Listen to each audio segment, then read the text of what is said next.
قال الله تعالى في الكريم أعوذ بالله من الشيطان الرجيم إنما المؤمنون إخوة فأصلحوا بين أخويكم واتقوا الله لعلكم ترحمون. Masyaallah muslimin rahimakumullah, sedang Jumat yang insyaallah dirahmati Allah Ta'ala.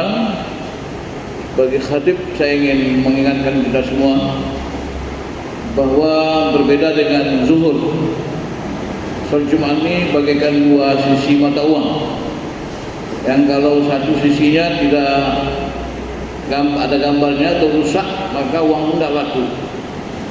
Kalau zuhur salatnya 4 rakaat, Jumat itu 2 rakaat salat dan ada khutbah. Kalau ada orang yang datang di Jumat kemudian hanya untuk dengarkan khutbah saja, kemudian khutbah dia pulang, maka Jumatnya tidak sah, karena dia mendengarkan khutbah tapi tidak sholat. Sebaliknya kalau begitu, ada orang yang datang ke masjid hanya pergi sholat saja lalu tidak mendengarkan khutbah, itu juga enggak sempurna, Jumatnya juga enggak sempurna. Karena salah satu dari ketentuan Jumat itu adalah kewajiban untuk berkhutbah. Jumat itu jangan pakai Jumat kalau tidak ada khutbah. Oleh karena itu saya ingatkan kepada semua bahwa mendengar khutbah itu hukumnya wajib. Karena itu bahagian daripada sunnah Rasulullah. Paling tidak orang-orang beriman, orang-orang Islam, barangkali mungkin dia sibuk dengan kegiatan kita setiap hari, tidak pernah mengikuti pengajian. Paling tidak hari Jumat dia wajib mendengarkan tausiah-tausiah agama yang menyakitkan dan masalah iman, masalah amal saleh. Oleh karena itu sidang Jumat yang insyaallah Allah Ta'ala hari ini, mari kita khutbah kita cukup pendek saja, tapi yang penting kita dengar. Allah SWT dalam Al-Quran dalam surah Al-Hujurat menegaskan innamal mu'minuna ikhwah. Orang-orang beriman itu hanya saya, orang beriman itu bersaudara. Faslihu baina akhawaykum, maka wajib bagimu untuk mendamaikan dua saudara-saudaramu yang terlibat perselisihan.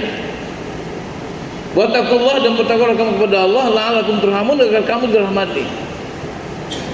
Dalam beberapa tafsir dijelaskan bahwa persaudaraan itu adalah berupa syariat. Persaudaraan atau ikhwah yang diikat oleh akidah dengan sebab iman itu lebih kuat dibanding dengan persaudaraan yang diikat oleh nasab keturunan. Bisa kita adik kakak, tapi kalau misalnya sudah beda akidah, kita tidak boleh saling mewarisi dan tidak boleh menjadi wali. Tapi ketika kita disatukan oleh Allah SWT sesuaikan dengan akidah yang la ilaha illallah tauhid, maka tidak ada satupun yang dapat memutuskan persaudaraan kita. Rasulullah SAW dalam hadisnya menegaskan la yahilu lil muslim ayyajur akhahu fawqa thalathati layal. Tidak halal bagi seorang muslim menjauhi saudaranya lebih dari 3 hari. Jangankan berbulan-bulan, bertahun-tahun saling memusuhi satu sama lain, satu pribadi dengan satu pribadi, satu kelompok dengan kelompok lain. 3 hari saja itu tidak halal. Jadi orang boleh, kata Rasulullah SAW, mungkin karena perasaan segala macam, 3 hari boleh orang saling tidak tegur, tapi lebih dari 3 hari itu tidak halal. Artinya halal itu haram. Dalam prinsip iman, selama sudah kita muslim dalam akidah tauhid yang benar, dalam iman tauhid yang benar, selama itu wajib hukumnya kita menghubungi silaturahim, dan haram hukumnya satu sama lain saling memusuhi. Tidak ada perbedaan apapun yang membolehkan kita sesama muslim saling memusuhi.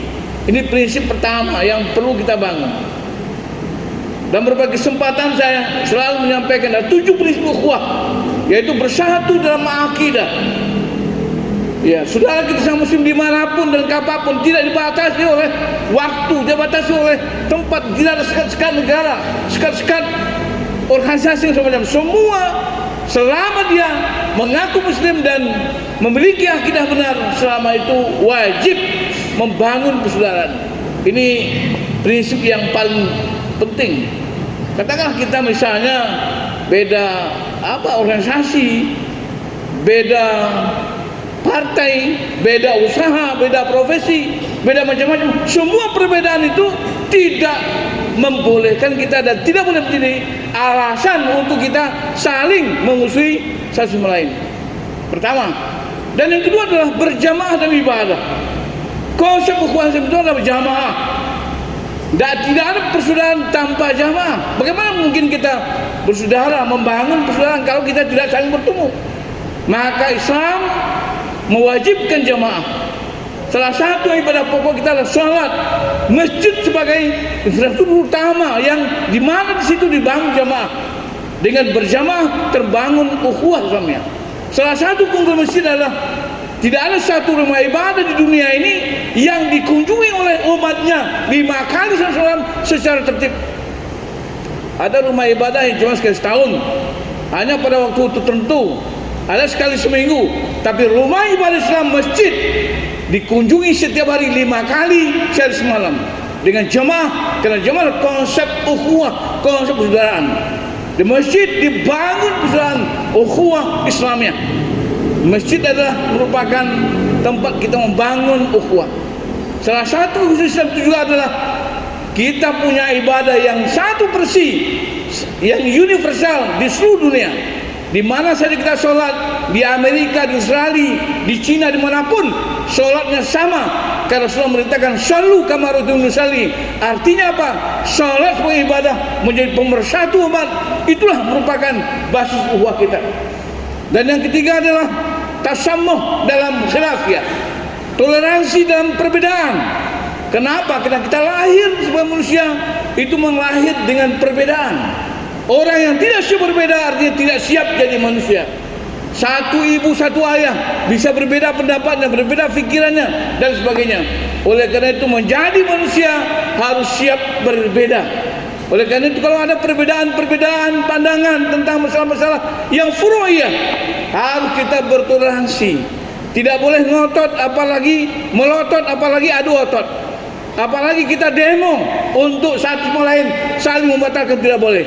Terjadi perbedaan, kita dialogkan, kita bermujahadah cara yang baik.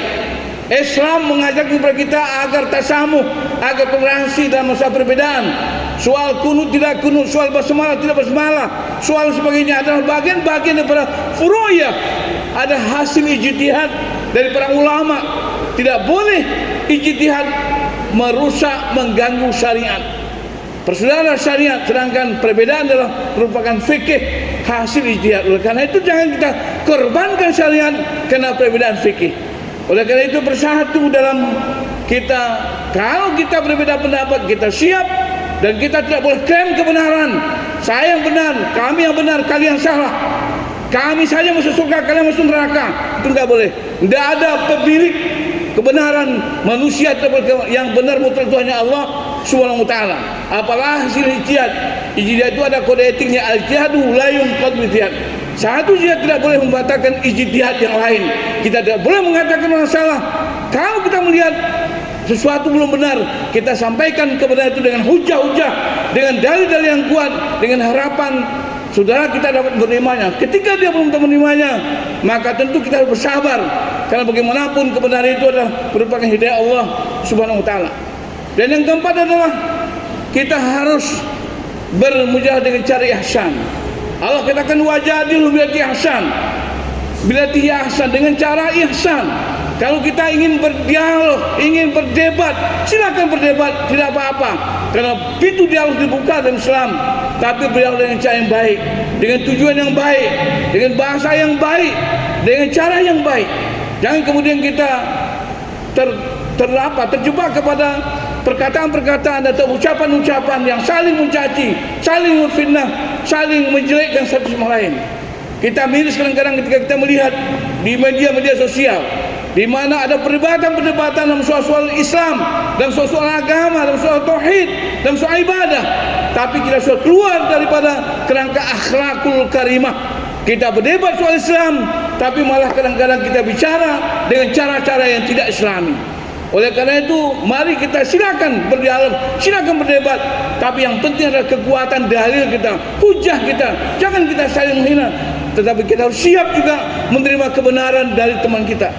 Dan yang kelima adalah fatonah dalam bersiasat, cerdas dalam berpolitik.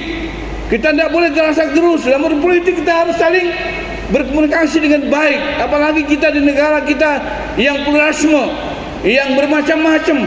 Kita harus mampu berdialog dengan baik. Kita cerdas. Sebagai Muslim, hanya satu prinsip kita: bagaimana kita bisa menegakkan syariat Allah SWT, bagaimana kita memperjuangkan hukum Allah SWT, karena kita yakin bahwa kebenaran yang akan dapat menjamin keselamatan kita dunia di akhirat itu hanya Islam. Sebagai satu syariat yang Allah katakan bahwa dengan Islam itulah kita akan selamat dunia dan akhirat. Dan yang keenam adalah santun dan bermuamalah. Santun bermuamalah tidak hanya kepada Muslim, kepada non-Muslim pun kita santun. Kita bertetangga dengan cara yang baik. Kita hormati tamu kita. Karena Rasulullah SAW mengatakan dalam hadisnya, "Man kana yu'minu billahi wal akhir falyukrim dhaifah falyukrim jarah." Barang siapa yang iman kepada Allah dan akhir, maka dia wajib muliakan tetangganya, wajib muliakan tamunya. Ada orang rajin sholat, rajin ke masjid, tapi dengan tetangganya rusak hubungannya. Ini tidak dikehendaki Islam. Ibadah yang benar, akidah yang benar harus diikuti dengan akhlak yang benar. Santun dan bermuamalah adalah merupakan salah satu cara kita untuk berdakwah. Rasulullah SAW ketika dia belum menjadi Rasul, dia disayangi orang, dia punya akhlak yang baik. Ketika dia sudah menjadi Rasul, dia berdapat tantangan, tapi akhlak adalah modal daripada dakwah yang luar biasa. Dengan akhlak kita akan bisa bergaul dengan siapapun, kita bisa berkomunikasi dengan siapapun. Akhlak adalah merupakan modal kita untuk berdakwah, modal kita untuk bergaul, modal kita untuk sukses dalam kehidupan dunia dan akhirat. Dan yang kelima adalah istiqomah dan berdakwah. Sebagai Muslim, Islam tidak hanya untuk diri kita. Islam harus kita dakwahkan.